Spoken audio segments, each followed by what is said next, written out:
क्योंकि निर्दोष और निष्कलंक मेमने का लहू आपके पापों को धो सकता है और पापों से आपको आज़ाद कर सकता है। जब हम पाप से आज़ाद होंगे तब जो मृत्यु का जो डंक है वो भी खत्म हो जाएगा। हालेलुया। उस डंक को, जो मृत्यु थी, आदम के द्वारा जो पूरे संसार पे जो मृत्यु फैली थी, उस मृत्यु को जीतने के लिए, नरक में जाने से रोकने के लिए यीशु मसीह आज के दिन, ईस्टर के दिन मृतकों में से जी उठे हैं। हालेलुया। और ये पूरे वर्ल्ड में एकमात्र घटना है। ना तो यीशु मसीह से पहले कोई मर के जिंदा हुआ और ना यीशु मसीह के बाद आज तक कोई मर के जिंदा हुआ। हालेलुया। ये बात अलग है कि यीशु मसीह ने, आपने 2-3 बातें पढ़ी होगी कि 4 दिन के लाजर को जिंदा किया। किसने जिंदा किया? यीशु मसीह ने। और विधवा का जो बेटा मर गया था उसे भी यीशु मसीह ने जिंदा किया। और यारी की जो बेटी भी मर चुकी थी उसे भी यीशु मसीह ने जिंदा किया। वो किसने किया? यीशु मसीह ने। और यीशु मसीह को इतना दर्दनाक मृत्यु से मारा गया था, इतनी दर्दनाक मृत्यु यीशु मसीह की हुई, क्योंकि उनकी जो पीठ में, आपको मालूम है कोड़ा कैसा होता है? ऐसा होता है वो, जब किसी की पीठ पे मारा जाता है तो बहुत सारा मांस अपने साथ खींच के ले लाता है। तो आप सोचिए, हमारे जो पाप थे, हमारे जो अपराध थे, कितने घिनौने थे। यीशु मसीह के बारे में लिखा कि उसने कोई भी पाप नहीं किया, उसके मुंह से कभी छल की बात तक नहीं निकली, बुराई से उसका कोई भी लेना देना नहीं था। वो हमारे ये पापों अपराधों के लिए सूली पे कुर्बान हुआ और आज के दिन, जो ईस्टर के दिन है, हमें उस मृत्यु से बचाने के लिए वो मर के जिंदा हुआ। हालेलुया। और जब ये जिंदा हुआ, ये संसार की एकमात्र घटना थी। और यीशु मसीह ने इस बात को अपने चेलों को पहले ही बताया था कि मुझे लोग पकड़वाएंगे और मुझे मारेंगे और मुझे गाड़ा जाएगा और अपने वायदे के अनुसार मैं तीसरे दिन जी उठूंगा। और यीशु मसीह ने वो वायदा पूरा किया है। उस वायदे को पूरा करने के लिए कि यीशु मसीह कैसे जिंदा हुए हैं, मेरे साथ निकालेंगे आप लूका की पत्री और उसका 24 अध्याय निकालेंगे। परंतु सप्ताह के पहले दिन बड़े भोर को वे उन सुगंधित वस्तुओं को जो उन्होंने तैयार की थी लेकर कब्र पर आई। उन्होंने पत्थर को कब्र पर से लुढ़का हुआ पाया, पर भीतर आकर प्रभु यीशु का शव न पाया। जब वे इस बात से वो चक्की हो रही थी तो देखो 2 पुरुष झलकते हुए कपड़े पहने हुए उनके पास आ खड़े हुए। जब वे डर गई और धरती की ओर मुंह झुका कर रही तो उन्होंने उनसे कहा, तुम जीवतों को मरे हुए में क्यों ढूंढती हो? वह यहाँ नहीं है परंतु जी उठा। स्मरण करो कि उसने गलील में रहते तुमसे कहा था, अवश्य कि मनुष्य का पुत्र पापियों के हाथ में पकड़वाया जाए और क्रूस पर चढ़ाया जाए और तीसरे दिन जी उठे। तब उनको उसकी बातें स्मरण आई। हालेलुया। जो स्त्रियां, जो बहनें यीशु मसीह के साथ रहती थी उनमें बहुत सारी थी। एक वो थी जो यीशु मसीह की माँ थी, जिसने यीशु मसीह को जन्म दिया। और एक मरियम मगदलीनी थी जिसमें दुष्ट आत्मा थी, जिससे दुष्ट आत्मा निकाली थी। और उसमें कुछ और भी स्त्रियां थी, एक वो भी थी जिसने भी व्यभिचार किया था। तो कुछ ऐसी थी जिनको यीशु मसीह ने किसी को चंगाई दी थी और उनके जीवन में कार्य हुआ था और यीशु मसीह की माँ थी। कुछ 2-4 स्त्रियां जो यीशु मसीह के साथ निरंतर रहती थी, जैसे मार्ता, मरियम।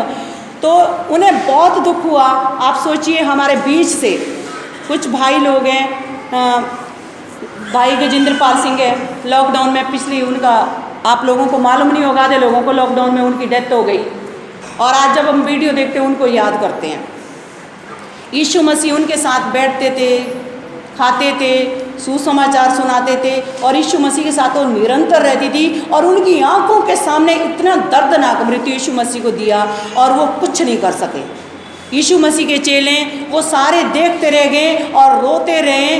और जब यीशु मसीह को कब्र में रखा गया, फिर उन्होंने क्या किया, कुछ सुगंधित वस्तुएं तैयार की। वो क्या करना जा रही थी, आज के दिन भोर को वो यीशु मसीह की कब्र पे जा कर के उसमें वो रखने जा रही थी, रोने जा रही थी, शोक मनाने जा रही थी, विलाप करने अपने प्रभु की याद में।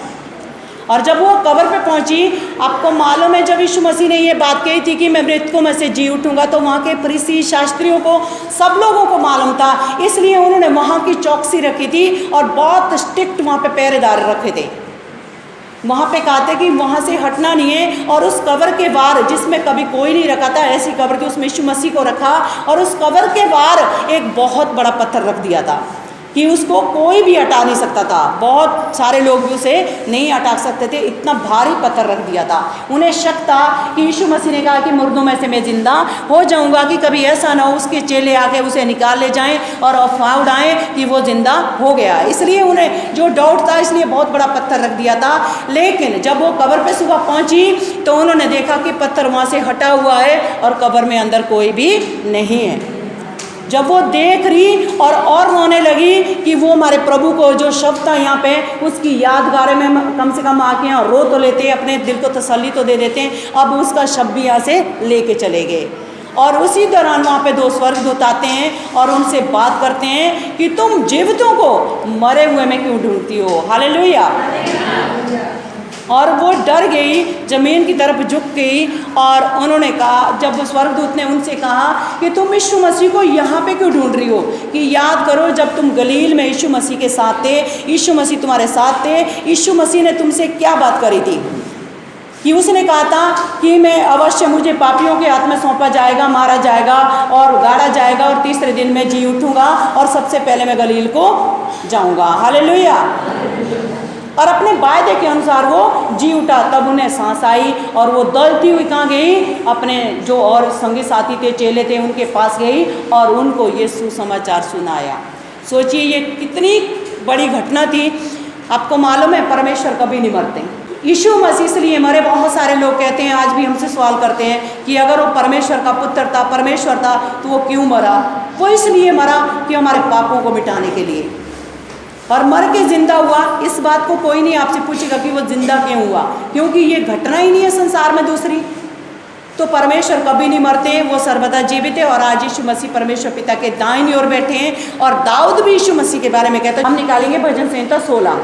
वहाँ पे दाऊद कह रहा है, जब यीशु मसीह आए भी नहीं थे, वो लिखता है, यहाँ पे लिखा है, जब आप पढ़ेंगे भजन संहिता 16 का 10 यहाँ लिखा है, क्योंकि तू मेरे प्राण को अधोलोक में ना छोड़ेगा, ना अपने पवित्र जन को सड़ने देगा। हालेलुया।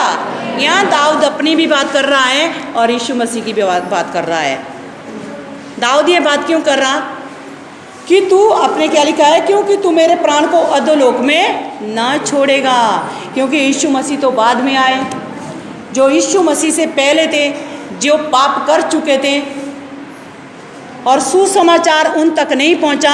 आज तो हम सब सुसमाचार के द्वारा बचाए जाएंगे। कोई बातें ना करे, बिल्कुल साइलेंट होके आगे देखें, इधर जिनको वचन नहीं मिल रहा है घर जाके देखें। क्योंकि यीशु मसीह से पहले जो लोग मर चुके थे, बहुत सारे लोग, आज भी बहुत सारे, पूरा संसार पाप में लिप्त है। कोई अपने आप से अपने आप को धर्मी नहीं ठहरा सकता जब तक उसके पाप क्षमा ना हो। और पाप क्षमा सिर्फ प्रभु यीशु मसीह के द्वारा होते हैं। सिर्फ परमेश्वर ही पाप क्षमा कर सकता है। एक मनुष्य दूसरे मनुष्य के पाप क्षमा नहीं कर सकता है। और जो यीशु मसीह को नहीं जानता है तो उसके पाप क्षमा भी नहीं होते हैं। और इतना कोई बड़ा धर्मी नहीं है संसार में जिससे कोई पाप ना हो। तो दाऊद इस बात को कहता है कि वो अपने पवित्र जन को लिखा है कि तू मेरे प्राण को अधोलोक में सड़ने पड़े रहने नहीं देगा। दाऊद कहता है कि मैं जानता हूँ कि तू अभी नहीं आया, लेकिन आने वाला है और मैं अधोलोक में पड़ा रहूँगा। और मैं जानता हूँ तू मेरे प्राण को अधोलोक में नहीं पड़ा रहने देगा, तू मुझे नरक जाने नहीं देगा। आगे लिखा है, तू मुझे जीवन का रास्ता दिखाएगा, तेरे निकट आनंद की भरपूरी है, तेरे दाहिने हाथ में सुख सर्वदा बना रहेगा। कहाँ बना रहेगा? तेरे दाहिने हाथ में सुख सर्वदा बना रहेगा। ये दाहिना हाथ क्या है? इसमें कौन सा सुख है? क्योंकि परमेश्वर पिता के जो दाहिने हाथ में विराजमान प्रभु यीशु मसीह, उसमें आपका सुख है। हालेलुया। उसी में हमारा जीवन है, वही हमारा कफारा है, उसी ने हमारे पापों का सारा दाम चुकाया है। और वही जीवन देने वाला परमेश्वर है जो मर के जिंदा हुआ है, वो हमें भी जिलाएगा। और दाऊद इस बात को क्यों कहता है, और इस बात को पढ़ने के लिए हम निकालेंगे पहला पत्रस, कि कैसे दाऊद की ये भविष्यवाणी पूरी हुई है। पहला पत्रस निकालेंगे मेरे साथ, तो उसका 3 अध्याय, उसके 18 पद पढ़ेंगे। हालेलुया। लिखा इसलिए कि मसीह ने भी अर्थात अधर्मियों के लिए धर्मी ने पाप के कारण एक बार दुख उठाया ताकि हमें परमेश्वर के पास पहुंचाएं। किस लिए दुख उठाया यीशु मसीह ने? ताकि हमें क्या करें? परमेश्वर के पास पहुंचाएं, परमेश्वर से हमारा मेल मिलाप कराएं। जो आदम के द्वारा पाप करने के कारण हम दूर हो गए थे, परमेश्वर से हमारी जो कॉन्टेक्ट था वो टूट चुका था, परमेश्वर से जो हमारा रिश्ता था वो टूट चुका था, क्योंकि पापी मनुष्य और धर्मी परमेश्वर का कोई भी संबंध नहीं हो सकता है। कोई भी पापी स्वर्ग नहीं जा सकता है। पापी पाप करेगा और मरेगा तो वो कहाँ जाएगा? नरक जाएगा। स्वर्ग सिर्फ धर्मियों के लिए है जिसके पाप क्षमा हो चुके हैं। तो लिखा कि हमारे हम धर्मियों के लिए, जो धर्मी था, धर्मी कौन था? प्रभु यीशु मसीह हमारे पापों के लिए सूली पे कुर्बान हुआ। किस लिए हुआ? ताकि हमारा मेल मिलाप परमेश्वर से करा सके। हालेलुया। आज हम इस बात पे गौर करें। कुछ लोग घमंड करते हैं हम मसीह में, हमारा पड़ोसी नहीं जानता है। हम अपने आप नहीं आए, हमें भी लाया गया है। किसने लाया है? प्रभु यीशु मसीह ने हमें चुना है। यीशु मसीह ने उस दलदल से, उस कीचड़ से, उस पाप से हमें निकाला है, खींच कर निकाला है। बाइबल कहती है कि कोई भी अपने आप से परमेश्वर के पास नहीं आ सकता जब तक, लिखा कि मेरा पिता उसे खींच न लाए। कई बार यीशु मसीह हमें खींचते रहते हैं। बहुत सारे लोगों को बार बार, एक संडे आते हैं, फिर रुक जाते हैं, फिर चले जाते हैं कहीं दूसरी जगह, फिर प्रभु अनुग्रह करता है, हम प्रार्थना करते रहते हैं, फिर सुसमाचार सुनाते, बार बार खींचता है परमेश्वर। परमेश्वर नहीं चाहता कोई हम में से नष्ट हो। परमेश्वर नहीं चाहता कि हम दुख उठाएं। परमेश्वर नहीं चाहता कि हम नाश हो जाएं। दाऊद इस बात को कहता है कि मैं मर गया हूँ, लेकिन आत्मा में, पवित्र आत्मा ने उस पर यह प्रकट किया कि यीशु आएगा, वो अधोलोक में तुझे सुसमाचार सुनाएगा और वहाँ भी बचाए जाएंगे। आगे पढ़िए, आगे लिखा है यहाँ पे, हालेलुया। उसी में, इन 3 दिनों में, ये जो शुक्रवार को यीशु मसीह मर गए, कल शनिवार का दिन और आज सुबह में वो जिंदा हुए, 3 दिन लिखा है कि यीशु मसीह। बहुत सारे लोग पूछते हैं कि जब वो जिंदा हो गए तो 3 दिन कहाँ थे? 3 दिन में जब यीशु मसीह जो मर गए थे, तो उसी समय यीशु मसीह कहाँ थे? अधोलोक में, उन लोगों के बीच में थे। हालेलुया। कहाँ पे गया था यीशु मसीह? लिखा कि उनमें उसने जाकर कैदी आत्माओं को भी प्रचार किया, जिन्होंने उस बीते समय में आज्ञा ना मानी, जब परमेश्वर नूह के दिनों में धीरज धरकर ठहरा रहा और वह जहाज बना रहा था, जिसमें बैठकर थोड़े लोग अर्थात 8 प्राणी पानी में बचाए गए। किन लोगों को यीशु मसीह सुसमाचार सुनाने गया था इन 3 दिनों में? उन लोगों के लिए जो नूह के दिनों में नष्ट हुए थे, जो दाऊद के समय में नष्ट हुए थे, जिन तक यीशु मसीह का प्रचार नहीं पहुंचा था। लेकिन मेरे प्यारे बहन भाइयों, आज भूल में मत पड़ो। इस वचन को कभी ऐसे मत लेना कि हम भी मर जाएंगे तो यीशु मसीह आके हमें वहाँ प्रचार करेगा। ये यीशु मसीह से पहले की बात है। वो उन लोगों की बात है जो नूह के समय में नष्ट हुए थे, जिनके लिए परमेश्वर धीरज रखता रहा, जहाज बनाता रहा नूह, लेकिन उनको बताता रहा, लेकिन उन लोगों ने नहीं सुना। आज भी बहुत सारे ऐसे लोग हैं जो सुसमाचार पे कान नहीं लगाते हैं और इग्नोर करते हैं, और फिर कुछ लोग तो मर भी जाते हैं, फिर हमें बहुत दुख होता है।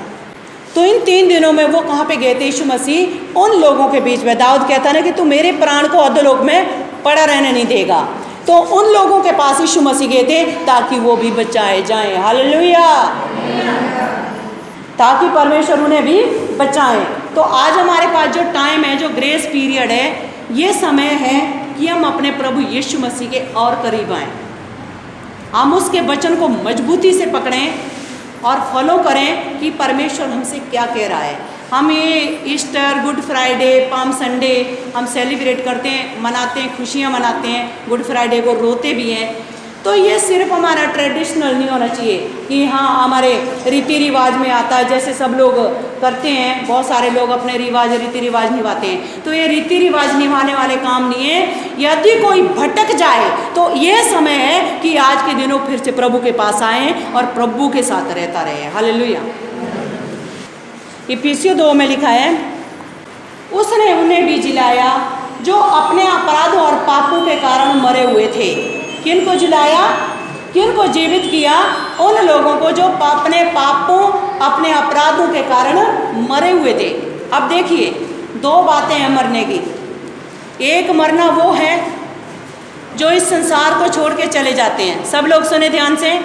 एक मरना वो है जब कोई हमारे बीच में से मर जाता है, उसे कब्रिस्तान में दफनाया जाता है, जलाया जाता है और वो हमेशा के लिए छोड़ के चला जाता है।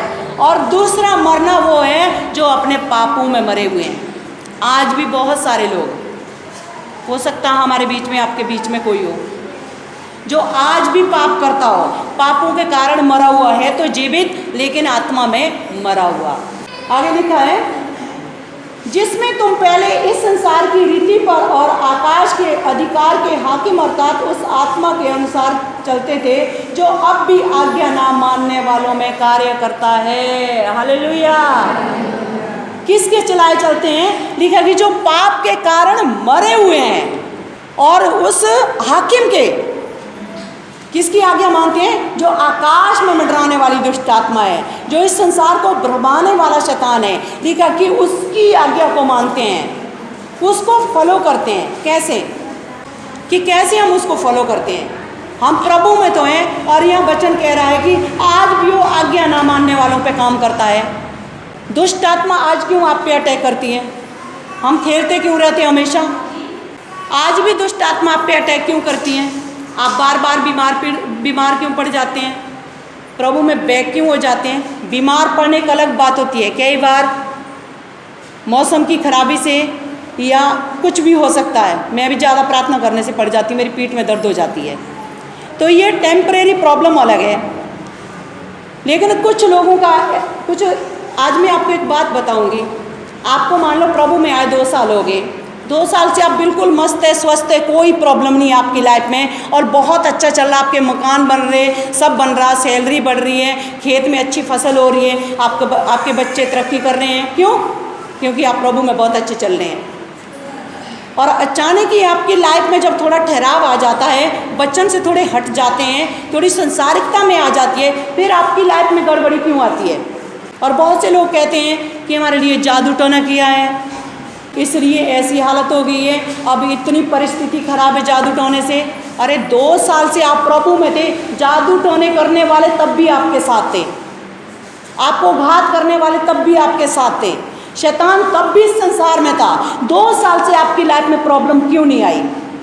क्यों? लिखा है आज्ञा ना मानने वालों पे वो कार्य करता है।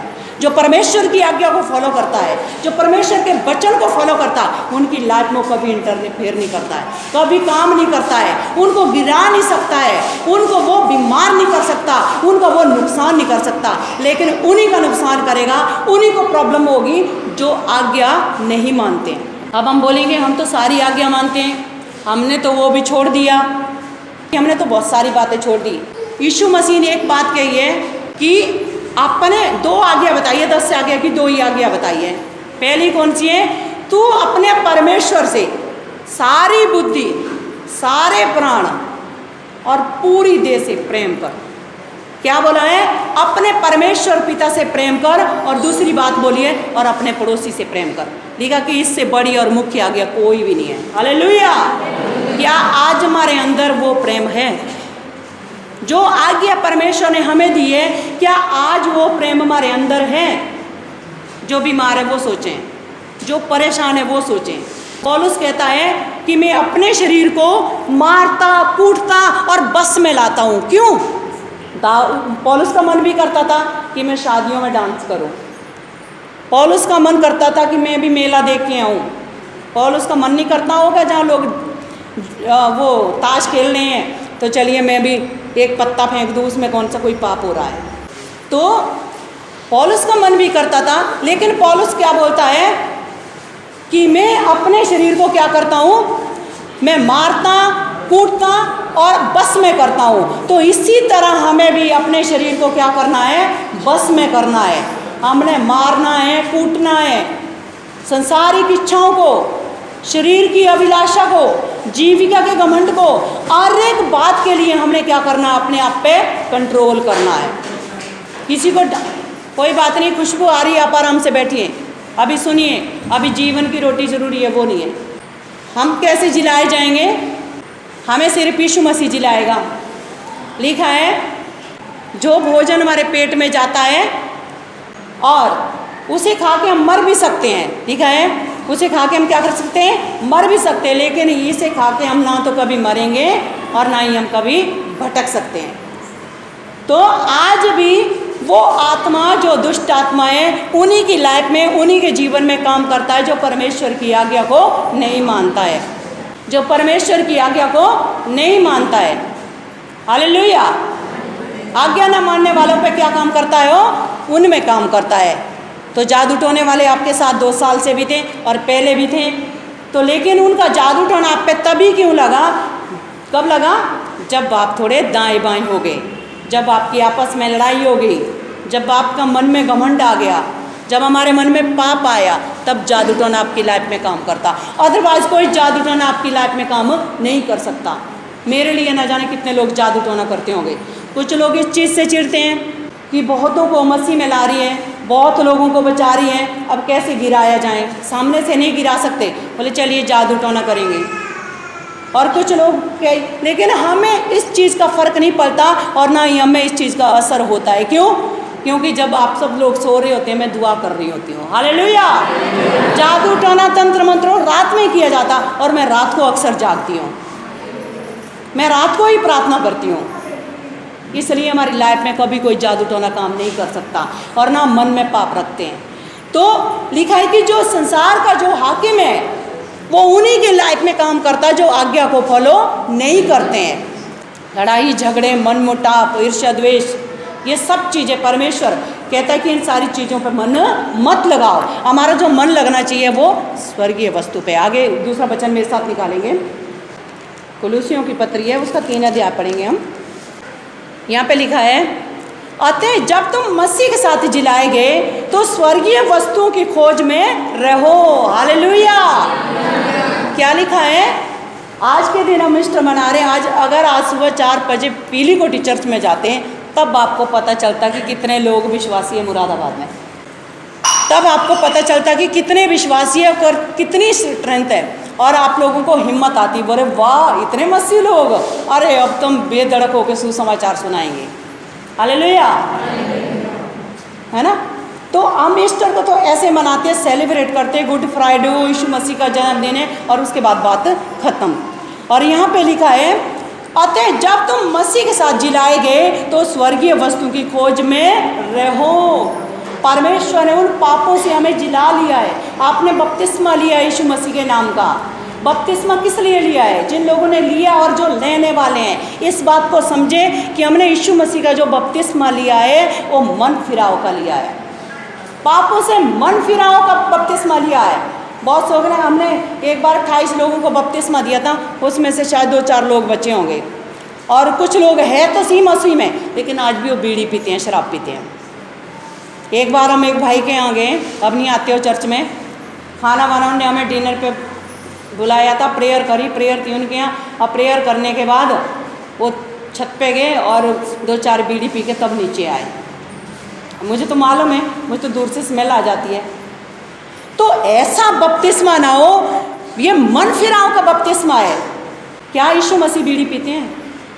आप बताइए, नहीं पीते हैं ना।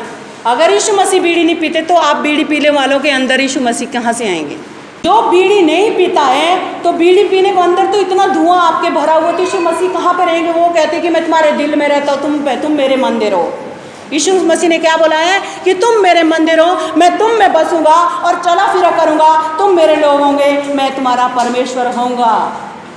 यीशु मसीह हमारे द्वारा चलेंगे फिरेंगे, लोगों से बातें करेंगे, लोगों को चंगा करेंगे, बचाएंगे, सुसमाचार, ये सब प्रभु हमारे द्वारा करेंगे, और तभी हमारे अंदर आएगा जब हमारा मन अंदर से साफ होगा। हम कभी भी, कोई भी संसार का कोई भी मनुष्य हो, चाहे वो बिलीवर हो चाहे नॉन बिलीवर हो, कोई किसी के दुख से दुखी नहीं है, ना कोई किसी को दुखी करता है। सब अपने अपने कारण, अपनी वजह से दुखी है। हालेलुया। अगर आज विश्वासी परेशानी में है, वो भी आपका फॉल्ट है। अगर आज आप उन्नति नहीं कर रहे, आपका फॉल्ट है। क्यों? आप मसीह को नहीं समझे। लिखा है ये संसार और संसार की चीज़ें एक दिन खत्म हो जाएंगी, परंतु हमारा जो प्रभु यीशु मसीह है और आप, हम कभी ख़त्म नहीं होंगे। लिखा यदि मसीह में तुम जिलाए गए, जिलाए जाने का मतलब है पापों से मन फिराना। पापों के लिए यीशु मसीह मारे सूली पे चढ़ा और मारा गया, और आज ईस्टर के दिन वो जिंदा हो गया, और यीशु मसीह के साथ हम भी जी उठे हैं। हालेलुया। जैसे आदम के साथ हम मर गए थे पाप में, आज यीशु मसीह के साथ हम मर के जिंदा हुए। यीशु मसीह ने हमें उन पापों से जिलाया है। अगर आज आप इस बात को समझते हैं, आज ही अपने पापों को छोड़ दें। अब कोई दूसरा यीशु मसीह आपके लिए सूली पे चढ़ने को नहीं आएगा। एक बार उसने बलिदान दिया। लिखा है कि बार बार अपने प्रभु को सूली पे कुर्बान मत करो। तो अगर हम जिलाएंगे, इस बात को हम समझते हैं कि परमेश्वर ने हमारे पापों को हमसे दूर कर लिया, तो आज लड़ाई छोड़ दीजिए, बुरी बातें छोड़ दीजिए, झगड़ा छोड़ दीजिए। अगर आपका कोई, यीशु मसीह ने बोला अगर कोई तुम्हारा कुर्ता ले तो उसे अपना क्या दो, पजामा भी दे दो। अगर आपकी कोई एक चीज़ ले ले, दूसरी भी दे दो। अगर एक चप्पल आपकी कोई ले जा रहा है, दूसरी भी दे दे, भाई ले, दूसरी भी ले जा, मेरे किसी काम की नहीं है, हो सकता उसको ज़रूरत है। तो आज हमारा मन कहाँ पे होना चाहिए? आज हमारा मन सिर्फ, लिखा है कि अतः जब तुम मसीह के साथ जिलाए गए तो स्वर्गीय वस्तु की खोज में रहे। हालेलुया। आज हमें किसकी खोज में रहना? स्वर्गीय वस्तु की खोज में। ये धन संपत्ति घर ये नष्ट हो जाएंगे। लिखा है कि पृथ्वी पर धन इकट्ठा मत करो, क्योंकि यहाँ कीड़ा काई उसे बिगाड़ देंगे। स्वर्ग के लिए अपने धन को इकट्ठा करो, वहाँ ना तो कीड़ा लगेगा, ना काई लगेगी, ना चोर वहाँ पे सेंध लगाए बैठे हैं, और ना ही आपको धन को वहाँ पे कोई नष्ट करेगा। आज बहुत सारे ऐसे अमीर हैं जिनके छत पे हेलीकॉप्टर उतरते हैं, लेकिन जब वो जाएंगे जैसे एक आम आदमी जाता है वैसे वो जाएंगे। उनके लिए ना तो सोने की लकड़ियाँ होंगी उस दिन, ना वो सोना पहन के उन्हें वहाँ पे जलाया जाएगा। आपको मालूम है जब मरते हैं तो नाक की लौंग तक उतार देते, खींच खींच के काट देते हैं, ना भी निकले तो बोले काटो इसको भी निकालो। तो ये प्यार मोहब्बत यहीं तक है। जब तक आप चलते फिरते हैं, शरीर में अच्छे दिखते हैं, तब तक सब आपसे प्रेम करते हैं, तब तक सब आपके करीब हैं, और उसके बाद कुछ भी नहीं है। इसलिए पृथ्वी के लिए लिखा है कि स्वर्गीय वस्तुओं की खोज में रहें। वो स्वर्गीय वस्तुओं कौन सी है? और प्रभु यीशु मसीह कहते हैं कि प्रेम को छोड़ किसी दूसरी चीज में किसी के कर्जदार मत होना। तो स्वर्गीय वस्तुओं की खोज में रहें, अपने प्रभु की खोज में रहें कि मेरा जो परमेश्वर है, जो मेरा प्रभु यीशु मसीह है, जिसने मेरे लिए अपना बलिदान दिया है, जो मर के जिंदा हुआ, वो पिता की दाहिनी ओर बैठा है, और मुझे भी अपने प्रभु के जैसे काम करना है, मुझे भी अपने प्रभु की तरह दीन नंबर होना है। यीशु मसीह ने एक बात बोली है, क्योंकि मैं मन में दीन हूँ। लिखा है कि मुझसे सीखो क्योंकि मैं मन में दीन हूँ। तो परमेश्वर हमसे दीनता, नम्रता और प्रेम, इसको छोड़ कुछ नहीं चाहता। वो आपकी प्रॉपर्टी, आपके पैसे, वो कुछ नहीं देखने वाला। परमेश्वर आपके मन को देखता है, और आपकी दीनता, नम्रता को, और आप कौन किससे कितना प्रेम करते हैं, बस ये दिखता है परमेश्वर। आगे लिखा है जहाँ मसीह विद्यमान है और परमेश्वर की दाहिनी ओर बैठा है, पृथ्वी की नहीं परंतु स्वर्गीय वस्तुओं पर ध्यान लगाओ, क्योंकि तुम तो मर गए और तुम्हारा जीवन मसीह यीशु के साथ परमेश्वर में छिपा हुआ है। हालेलुया। देखा, तुम तो मर गए, हम यीशु मसीह के साथ सूली पे चढ़ गए, और यीशु मसीह के साथ हम दफन हो गए, और आज के दिन हम यीशु मसीह के साथ जी उठे, और हमारा जो जीवन है ना वो परमेश्वर में यीशु मसीह के रूप में छिपा हुआ है। और जब यीशु मसीह आएगा तब प्रकट होंगे। हालेलुया। तब हम यीशु मसीह के साथ हवा में उड़ेंगे और अपने परमेश्वर से बातें करेंगे। तो हमें प्रभु के वचन से ईस्टर भी आता, गुड फ्राइडे भी आता, सब चीज़ आता। आज के 50 दिन बाद पिंतेकुस्त का दिन आएगा, उस दिन हम उस तरीके से प्रचार करेंगे। तो हमारे लिए ये वचन है, चाहे ईस्टर हो चाहे क्रिसमस हो, हमें डेली ये जीवन की रोटी को क्या करना है? खाना है। हालेलुया। और जिस तरह प्रभु ने दुख उठाए, उन दुखों को याद करना कि प्रभु ने मेरे लिए दुख उठाए हैं, और इस चीज़ को, आज दुखों को भूल जाना, आज बस ये याद रखना कि यीशु मसीह मेरे लिए मृतकों में से जी उठाए, अब मैं पाप नहीं करूँगा। यीशु मसीह जिलाया गया है और मैं भी उसमें उसके साथ जिलाया गया हूँ। हालेलुया। मैं भी यीशु मसीह के साथ आज पापों से आज़ाद हो चुका हूँ, और आज यीशु मसीह के साथ मैं स्वतंत्र हूँ। गलतियाँ होती हैं लेकिन पाप मत करो। पौलुस कहता है पाप करो, गुस्सा करो, लेकिन पाप मत करो। कि ऐसा पाप मत करो कि उसकी सज़ा न रखो। ज़िंदगी में उतार चढ़ाव परेशानियां आती है, लेकिन ऐसी कोई परेशानी नहीं है। यीशु मसीह ने बोला तुम्हारी परीक्षा होगी, लेकिन सहने से बाहर तुम्हारी परीक्षा नहीं होगी। ऐसी कोई परीक्षा नहीं होगी जिसे हम बर्दाश्त नहीं कर पाएंगे। तो यीशु मसीह का इस संसार में आने का एक ही मकसद था, वो कुंवारी मरियम से जन्मा और 30 साल में सेवकाई शुरू की और 3.5 साल वो लोगों के बीच में प्रचार करता रहा, स्वर्ग के राज्य का सुसमाचार सुनाता रहा और उस टाइम का वेट करता रहा जो टाइम नियुक्त किया गया था। वो परमेश्वर की ओर से था। उन मनुष्यों को लगा कि हमने यीशु मसीह को सूली पे चढ़ा के बहुत बड़ा काम कर दिया, लेकिन वो परमेश्वर की योजना को नहीं जानते थे। उनके कान भी कैसे थे, बंद हो चुके थे। जबकि उसमें इस बाइबल में वो वेट कर रहे थे मसीह का। लिखा गया था कि वो 2 डाकुओं के बीच में टांगा जाएगा, वो मारा जाएगा और तीसरे दिन वो जी उठेगा, लेकिन उन्होंने विश्वास नहीं किया। हालेलुया। ये परमेश्वर का अनुग्रह है कि हम सब ने प्रभु यीशु मसीह पे विश्वास किया और इस विश्वास में हम कायम हैं और भी प्रार्थना करते रहें, प्रभु में बढ़ते रहें और निरंतर प्रभु की उपस्थिति में बैठें। जो बीमार हैं याव न छोड़े, प्रभु यीशु मसीह आपको चंगा करेगा। परमेश्वर के बार परीक्षा लेता है और शैतान भी आपको गिराने की कोशिश करेगा, लेकिन इस बात को याद रखना और शैतान को डांटना और कहना कि मेरा प्रभु यीशु मसीह मेरे लिए जीवित है। हालेलुया। क्या है कि मेरा प्रभु यीशु मसीह मेरे लिए जीवित है और पिता की दाहिनी ओर बैठा वो निरंतर मेरे लिए प्रार्थना कर रहा है और उसने कहा कि जहाँ कहीं भी तू जाएगा मैं तेरे संग रहूँगा। तो एक दूध पिलाती माँ हमें छोड़ सकती है, माँ बाप छोड़ सकते हैं, रिश्तेदार छोड़ सकते हैं, पड़ोसी छोड़ सकते हैं। अभी भैया के यहाँ शादी हुई है, इनके सगे भाई शादी में नहीं आए, क्या शादी नहीं हुई? और भी धूमधाम से हुई, प्रभु ने अनुग्रह किया। तो आज के जो रिश्ते नाते भाईचारा है, आपकी हैसियत आपके पैसे को देख के और आपको देख के किए जाते हैं। मुंह देखकर प्रेम करते हैं लोग हमसे।